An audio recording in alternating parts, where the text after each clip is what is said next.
Hi guys. सो अभी आप recent एक न्यूज़ सुन रहे होंगे, वर्ल्ड न्यूज़ है ये। After the U.S. warned all day of a full. Russia's President Vladimir Putin. Russia has about 80% of Russia's full-scale invasion of Ukraine. जहां पे आप सुन रहे हैं कि यूक्रेन और रशिया का जो वॉर चल रहा है, ठीक है। तो ये वॉर क्यों चल रहा है, इसके पीछे का रीज़न क्या है, इस पे हम बात करेंगे। और बात करेंगे कि इस वॉर से रशिया के बिजनेस पे क्या इंपैक्ट पड़ेगा। तो स्टार्ट करते हैं वॉर से। तो देखिए, रशिया एंड यूक्रेन, इन दोनों का वॉर चल रहा है। ये वॉर क्यों चल रहा है? तो जो रशिया है ये एक सोवियत संघ था, ठीक है। सोवियत संघ में 15 देश आते हैं। तो रशिया से 15 देश जो हैं अलग हो गए। उसमें से एक देश जो है वो है यूक्रेन। तो यूक्रेन से आखिरकार क्यों इतने नाराज हैं पुतिन? दोनों ही देश के जो राष्ट्रपति हैं। तो प्रॉब्लम पुतिन को इसलिए है बिकॉज ये जो राष्ट्रपति है यूक्रेन के, ये एक नॉर्मल पर्सन, एक कॉमेडियन थे, जिसको यूक्रेन के लोगों ने राष्ट्रपति बना के जो वहाँ की जो बागडोर है वो सभी उनको दे दी। वो किसी के बहकावे में आ रहे हैं। कौन है वो? तो वो है अमेरिका। कि अमेरिका ने एक समूह बनाया था जिसे बोलते हैं नेटो। तो नेटो के अंदर कंट्रीज आती हैं, 30 कंट्रीज, और वो सभी जो छोटे कंट्रीज होते हैं उन सभी कंट्रीज को मिला के एक नेटो का समूह बनता है, 30 कंट्रीज को मिला के। ये जो अमेरिका है, इसलिए क्योंकि आप सभी लोग जानते हैं कि सुपर पावर नंबर 1 अमेरिका है। अमेरिका ही रूल्स वो निकालता है अमेरिका, और उस रूल्स को सभी फॉलो करते हैं, ठीक है। तो वही रूल अमेरिका ने बनाया कि हम एक नेटो समूह बनाएंगे और उसके अंदर सभी देशों को रखेंगे। तो उससे होगा क्या? तो कभी भी किसी एक कमज़ोर देश पे कहीं से हमला होता है तो बाकी जितने भी जो 30 देश हैं वो सोचेगी कि ये हमला हमारे ऊपर हुआ है, और फिर वो साथ देगी उस कमज़ोर कंट्री का जो कि वॉर करने में सक्षम नहीं है, उनके पास वेपन नहीं है या फिर आर्मी फोर्सेस नहीं है। तो फिर वो सारे समूह जो हैं 30 देश के, वो अपने अपने आर्मी को और वेपन्स जो है वो प्रोवाइड करवाएगी उस छोटे देश को, और वो सब मिलके एक साथ वॉर करेगी। लीड कर रहा है वो है अमेरिका। तो जो पुतिन है, इनको ये लग रहा है कि जो अमेरिका है, क्योंकि एक ये जो कंपटीशन है ये है नंबर 1 पावरफुल कंट्री बनने का। तो रशिया है, ये सोचता है कि मैं नंबर 1 बनूं, और अमेरिका अपने आप को नंबर 1 है भी और सोचता है कि मैं जिंदगी भर रहूं। लेकिन रशिया पहले नंबर 1 पे था, तो रशिया सोचता है कि मैं इस पोजीशन पे आऊं। तो दोनों में टकराव चलता है। तो रशिया ये देख रहा है कि ये जो यूक्रेन के राष्ट्रपति हैं ये इन्फ्लुएंस होते हैं अमेरिका से, और अमेरिका कंट्रोल बनाकर रखे है उसके ऊपर। यूक्रेन भी चाहती है नेटो में शामिल होना, जो नेटो का संगठन है, और अमेरिका जो है वो भी चाहती है यूक्रेन को नेटो में शामिल करना। तो इससे क्या होगा, जब यूक्रेन नेटो में शामिल हो जाएगी तो अमेरिका क्या करेगा, उसके थ्रू, यूक्रेन के थ्रू, यूक्रेन के कंट्री में जाके और वहाँ से वो क्या करेगी, रशिया को कमज़ोर करने की कोशिश करेगी और रशिया से वॉर करने की कोशिश करेगी, ठीक है। तो क्या होगा, इससे रशिया का सैन्य पावर जो है कमज़ोर होगा, इकोनॉमिक खराब होगी। और अभी यूक्रेन नेटो में नहीं है, और यूक्रेन के जो राष्ट्रपति हैं, जो कॉमेडियन, वो चाहते हैं कि नेटो में शामिल हो और अमेरिका से मिलकर रहें, और अमेरिका भी चाहता है कि उसे नेटो में शामिल कर लें ताकि हम सभी मिलके रशिया से वॉर करें और रशिया को कमज़ोर करें। तो इससे क्या होगा, रशिया जो फ्यूचर में कोशिश करेगा नंबर 1 बनने की, वो नंबर 1 नहीं बन पाएगा, और रशिया चाहता है कि वो नंबर 1 बने और अपने कंट्री को बचाएं, सेफ रखें। पुतिन जो है यही सब चीज़ें देख के वॉर कर रहे हैं यूक्रेन के साथ, बिकॉज उनके कंट्री को कोई प्रॉब्लम ना हो और जो यूक्रेन है इसका तख्ता पलट हो जाए।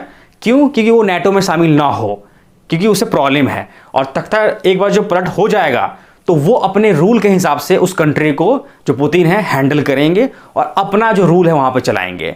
जो वो चाहेंगे वहाँ पे वही होगा।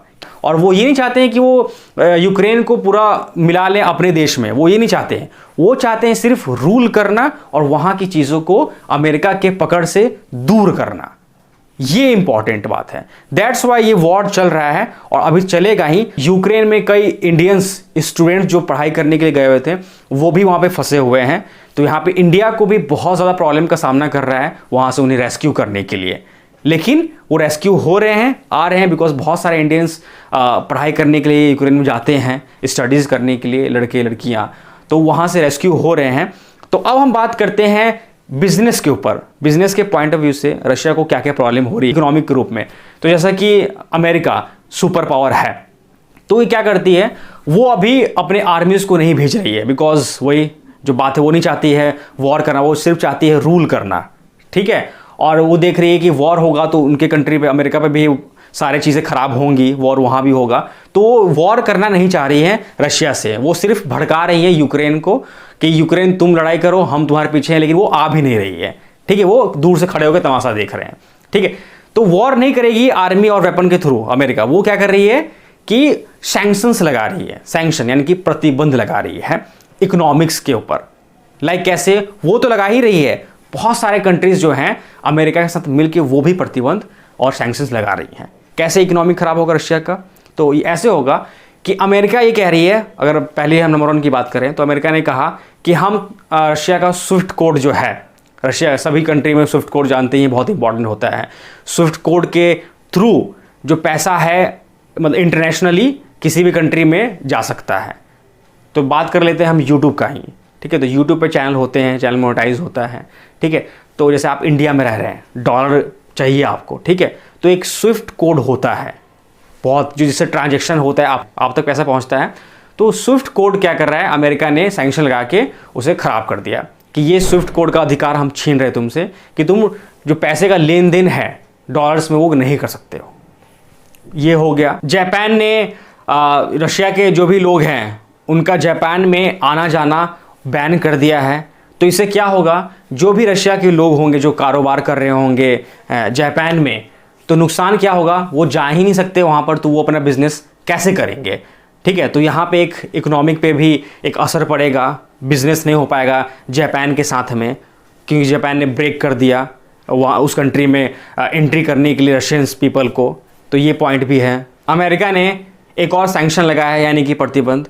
तो वो क्या है, तो जो रशिया के बैंक्स हैं उसको अमेरिका ने अपने कंट्री में बैन कर दिया है। साथ साथ अमेरिका के जो अलायंस और भी जो कंट्रीज़ हैं उनके साथ, उन लोगों ने भी, उस कंट्री ने भी जो बैंक है रशिया का उसे बैन कर दिया है। तो इससे क्या होगा, पैसे के ट्रांजैक्शन में और बिजनेस में लॉस होगा। तो क्या होगा, रशिया का जो इकोनॉमिक है वो उससे भी खराब होगा। यूरोपियन यूनियंस ने जो पुतिन की संपत्ति है यानी कि उनकी जो प्रॉपर्टीज़ हैं उसको भी बैन कर दिया है कि अब वो अपने प्रॉपर्टीज़ को वहाँ पे नहीं ले पाएंगे, ठीक है। जब जा ही नहीं पाएंगे तो लेके पाएंगे, है ना, तो ले नहीं पाएंगे। उसके अलावा भी जो भी बड़े बड़े उद्योगपतिज होंगे हैं रशिया के, उनके भी जो प्रॉपर्टीज़ होंगे यूरोपियन यूनियंस में, तो वो भी उनके प्रॉपर्टीज़ को भी वहाँ पे बैन कर दिया कि आप इसे ले नहीं सकते हो। रशिया के ऊपर सैंक्शन का क्या इफेक्ट पड़ेगा, प्रतिबंध का क्या इफेक्ट पड़ेगा। रशिया पूरे वर्ल्ड में 10% कच्चा तेल भेजने वाली कंट्री है, जो कि भेजती सभी को, उसमें से इंडिया भी है। तो इससे असर क्या पड़ेगा, बाकी सभी कंट्रीज़ का असर तो पड़ेगा लेकिन इंडिया पे पड़ेगा। तो इंडिया में जो भी तेल है जो कि इंडिया लेती है ज़्यादातर रशिया से, तो क्या होगा कि अब आएगा नहीं तेल, तो उससे क्या होगा, जो ऑयल की जो कीमत है वो बहुत ज़्यादा इंक्रीज़ हो जाएगी, ठीक है। तो महंगा हो जाएगा तेल, तो सभी को ख़रीदने में भी दिक्कत आएगी। वैसे जो बाकी अदर कंट्रीज़ हैं वो भी तेल नहीं ले पाएंगी, कच्चा तेल रशिया से, ठीक है, क्योंकि रशिया इतने बड़े पैमाने पे एक्सपोर्ट करता है कच्चा तेल, तो वो लोग भी लेते हैं, तो उनके यहाँ भी तेल का जो रेट है वो बढ़ जाएगा और उसके कारण नॉर्मल लोगों को मुश्किलों का सामना करना पड़ेगा। तो रशिया के ऊपर इस प्रतिबंध का और सैंक्शंस का क्या असर हो रहा है बिजनेसेस पे, तो देख रहे हैं रशिया का इकोनॉमिक जो है ख़राब हो जाएगा। इनफैक्ट नेटो संगठन के जो कंट्रीज़ हैं उसमें से कुछ कंट्रीज़ ने अपना एयर स्पेस जो है रशिया के लिए बंद कर दिया है। अगर हम बात करें फ़्लाइट्स की, तो बड़े बड़े जो कंपनीज़ हैं उसमें से कुछ कंपनीज़ ने अपना सर्विस जो है रशिया में वो भी बंद कर दिया है। उसमें से एक बड़ा नाम है लुफ्थांसा का। तो लुफ्थांसा ने अपना सर्विस जो है बंद कर दिया है रशिया में। तो अब इससे हो रहा है ये कि बहुत सारे सैंक्शंस लग रहे हैं और अभी लगने ही वाले हैं और लग रहे हैं। तो इससे हो रहा है ये कि जो भी नेटो संगठन के जो कंट्रीज़ हैं और अमेरिका जो है, ये सभी चाहते हैं कि रशिया को इकोनॉमिकल कंडीशन में पूरा डाउन कर दें और उस देश को ख़राब कर दें इकोनॉमिक्स से, ठीक है, ताकि वो बिजनेस नहीं कर पाए और तरक्की नहीं कर पाए। तो आगे हम बात करेंगे कोई और भी ऐसा आता है न्यूज़ या फिर और भी क्या क्या सैंक्शंस लगते हैं रशिया के ऊपर में और रशिया को क्या क्या इससे दिक्कतें हो रही हैं, तो इसके बारे में हम बात करेंगे। तो आई होप आपको अच्छा लगा होगा आज का वीडियो। मिलते हैं आपसे किसी नेक्स्ट वीडियो में। This is Adarsh and you are watching business skill with Adarsh Singh, signing of.